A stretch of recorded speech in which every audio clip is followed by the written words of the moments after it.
Good morning, everybody. Nice to be with you again this morning, the 25th of May, 2025. Pray that the Lord blesses us, keeps us, makes his face to shine upon us, and from me, gratefulness to being able to be in your homes this morning. May the Lord bless us as we share together. Our call to worship is taken from Psalm 67. May God be gracious to us and bless us and make his face to shine upon us, that your ways may be known on earth, your salvation among the nations. Wow.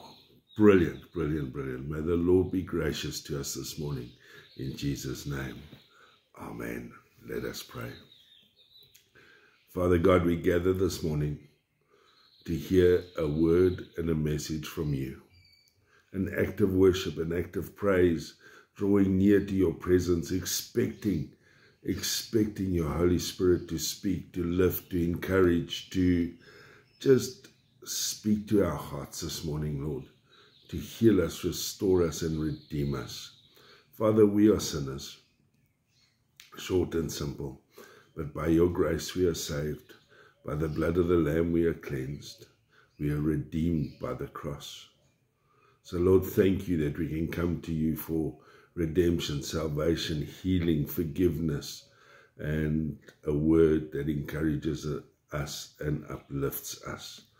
So, Lord, thank you for loving us. In Jesus' name we pray. Amen. Right, last week we looked at the new heaven and a new earth with God's promise of creating all things new. We also had a look at what it meant. No more tears, death, mourning, crying, or pain, all those things. And that we, those whose names are written in the book of life, would be living in the presence of God. But sadly, those whose names were not in the book would be damned to the pit of sulfur for all eternity.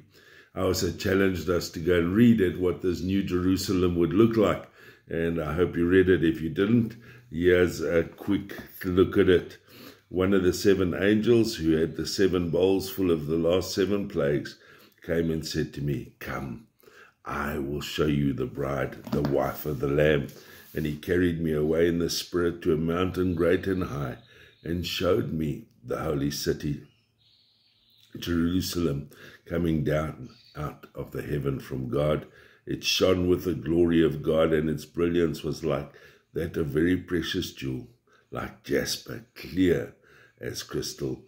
It had great high wall with 12 gates, with 12 angels at the gates. On the gates were written the names of the 12 tribes of Israel. There were 3 gates on the east, 3 on the north, 3 on the south, 3 on the west. The wall of the city had 12 foundations, and on them were the names of the 12 apostles of the Lamb. The angel who talked with me had a measuring rod of gold to measure the city, its gates, and its walls. The city was laid out like a square, as long as it was wide. He measured the city with the rod and found it to be 12,000 stadia in length, as wide and as high as it is long. The angel measured the wall using human measurement, and it was 144 cubits thick. The wall was made of jasper, and the city of pure gold, as pure as glass. The foundations of the city walls were decorated with every kind of precious stone. The first foundation was jasper, the second sapphire, the third agate, the fourth emerald, the fifth onyx, the sixth ruby, the seventh chrysolite, the eighth beryl, the ninth topaz, the 10th turquoise, and the 11th jacinth, and the 12th amethyst. The 12 gates were 12 pearls. Each gate was made of a single pearl. Wow, the great street of the city was gold, as pure as transparent glass. I can't wait. I don't know about you. I think it's going to be mind-blowing. That brings us to today's reading. Revelation 21, verse 10, and then from verse 22 to chapter 2 and verse 5. And he carried me away in the spirit to a mountain great and high, and showed me the holy city, Jerusalem, coming down out of the heaven from God. Then from verse 22, I did not see a temple in the city, because the Lord God Almighty and the Lamb are its temple. The city does not need the sun or moon to shine on it, for the glory of God gives it light, and the Lamb is its lamp. The nations will walk by its light, and the kings of the earth will bring their splendor into it. On no day will its gates ever be shut, and there will be no night there. The glory and honor of nations will be brought into it. Nothing impure will ever enter into it, nor will anyone who does what is shameful or deceitful, but only those whose names are written in the Lamb's book of life. Then the angel showed me the river of the water of life, as clear as crystal, flowing from the throne of God and of the Lamb, down the middle of the great street of the city. On each side of the river stood the tree of life, bearing 12 crops of fruit, yielding its fruit every month, and the leaves of the tree are for the healing of the nations. No longer will there be any curse. The throne of God and of its Lamb will be in the city, and his servants will serve him. They will see his face, and his name will be on their foreheads. There will be no more night. There will be no need for the light of the lamp or the light of the sun, for the Lord God will give them light, and they will reign forever and ever. Amen. May the Lord bless that reading to us. It's just an amazing, amazing picture. You know, the whole city and what's there for us. But I want to say this, our reading does not leave too much room to add or take away from it. God in his infinite wisdom and John in his obedience has said it all. It's a passage that sums up God's ultimate restoration of humankind, of his world, and of his coming to dwell with and among his people. It speaks to his eternal presence and the promise of eternal life for us, those whose names are found in the book of life. I suppose we could break it down and look at it from different perspectives, different ideas that are represented, all that sort of thing. But like I said, there's not too much to add. So here it is. I mean, the passage, like I said, speaks of God's ultimate conclusion, God's ultimate restoration, all things new. That is the hope that you and I have, meaning that this final redemption, the final victory, is won. Evil, death is done. It means that God will be with us, among us, like he was with Adam and Eve, walking in the garden in the cool of the day. His temple is no more. God is with us. The temple is with us. He is the temple, our dwelling place and source of all worship. David simply says, and I will dwell in the house, the presence of God forever. And the tree of life, the river of life, represent our future, a future of abundance, of healing, restoration, redemption, and all things a return to Eden. Maybe another way to focus on the new heaven and earth, the new Jerusalem, would be to look at it as our dwelling place. Our dwelling place is where the source of life is, where God is, where God's presence is. The passage says there will be no sun or moon, which simply means the glory of God will be and is sufficient. His glory is ever present. His wisdom, his guidance shine through and are represented once again by the river and the tree of life. For you and I, it simply means we don't need anything else. Taking us back to Psalm 23, the Lord is my shepherd, I lack nothing. And it challenges us today to seek God, his righteousness, his presence, and to find our hope, our joy, our strength in his love, his eternal, gracious, and merciful love.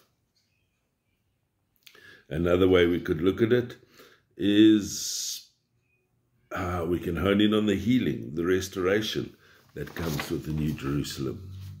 For me personally, I love the imagery of the tree of life. Trees proverbially speak to me. Maybe that's why I like doing bonsai so much. The water is where I find my solace. Me, my time, with God. Psalm 23, he leads me beside still waters. For us, it represents the healing of nations, the restoration of all that was broken, hurt, and damaged by sin. The New Jerusalem represents a place where God's healing power is fully realized. And we are challenged to seek that healing, that restoration here and now, by restoring relationships, restoring our relationship with God and with others. I guess we could also focus on the hope that all things new, the return to Eden and what it represents. The final, is the ultimate symbol of God's promise, a place of peace, joy, and eternal life. The hope offered in John's writing should be of great encouragement to us. I mean, that's where we're aiming. That's what our purpose is. That's where we're going, to be with God, to praise God all the days of our lives. And it challenges us to continue in our faith, to stand firm, knowing that God fulfills all his promises. Revelation 21 and 22, beautiful. Provide us with hope. Give us a reason to live with hope, looking forward to God's ultimate victory. Like I said, no matter which way we look at it, God said it, John wrote it down better than any of us can ever do. I challenge us to go and read chapters 21 and 22 again, prayerfully asking God to show us the way. Because this is there for you and I. We know it, we believe it, yet it also challenges us this morning to do something with it.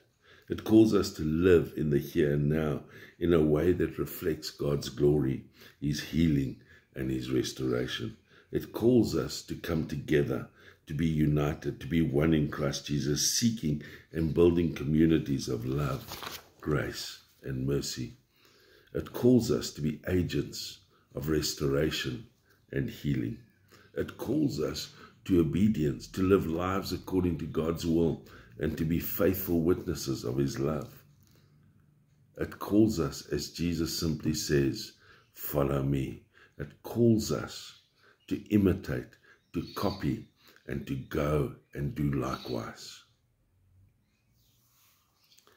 For you and I, it simply means that Eden is restored.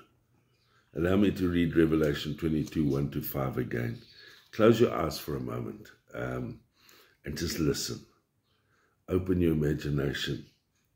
Be free and see. Then the angel showed me the river of life, as clear as crystal, flowing from the throne of God and of the Lamb, down the middle of the great seat of the city. On each side of the river stood the tree of life, bearing 12 crops of fruit, yielding its fruit every month, and the leaves of the trees are for healing of the nations. No longer will there be a curse. The throne of God and the of the Lamb will be in the city, and his servants will serve him. They will see his face, and his name will be on their foreheads. There will be no more light. There will be no need. They will not need the light of a lamp or the light of the sun, for the Lord their God will give them light, and they will reign forever and ever. You can open your eyes now. I can't add anything. I don't think any of us can. So let me conclude by once again encouraging us all to go and reread Revelation 21 and 22. With the guidance of the Holy Spirit, see the promise, see the victory, see where we are going, see what has been done for us, and be challenged with Revelation 22, 6, 12-21. The angel said to me, these words are trustworthy and true. God says, my words are trustworthy and true. Then from verse 12, look, I am coming soon. My reward is with me, and I will give to each person according to what they have done. I am the Alpha and the Omega, the first and the last, the beginning and the end. Blessed are those who wash their robes, that they may have the right to the tree of life and may go through the gates into the city. Outside of the dogs, those who practice magic arts, sexually immoral, the murderers, the idolaters, and everyone who loves the practices of falsehood. I, Jesus, have sent my angel to give you this testimony for the churches. I am the root and the offering of David and the bright morning star. The Spirit and the bride say, come. And let the one who hears say, come. Let the one who is thirsty come, and let the one who washes take the free gift of the water of life. I warn everyone who hears the words of the prophecy of this scroll. If anyone adds anything to them, God will add to that person the plagues described in the scroll.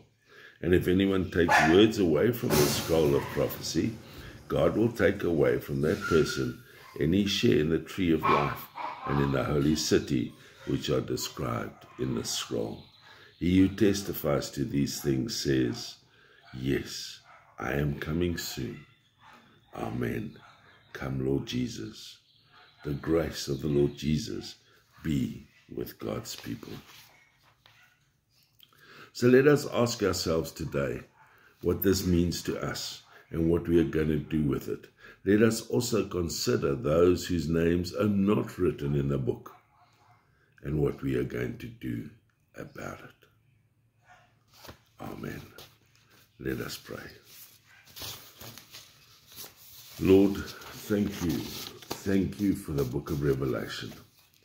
Thank you for the promise of what is to come, a new heaven and a new earth. Thank you for the last 2 weeks.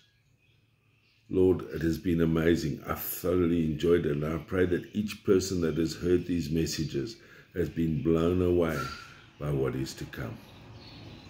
Lord, we thank you and we praise you in Jesus' name. Amen.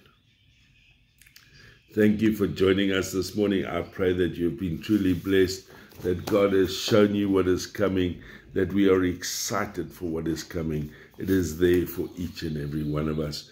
May the Lord bless us and keep us, make his face to shine upon us, both now and forevermore.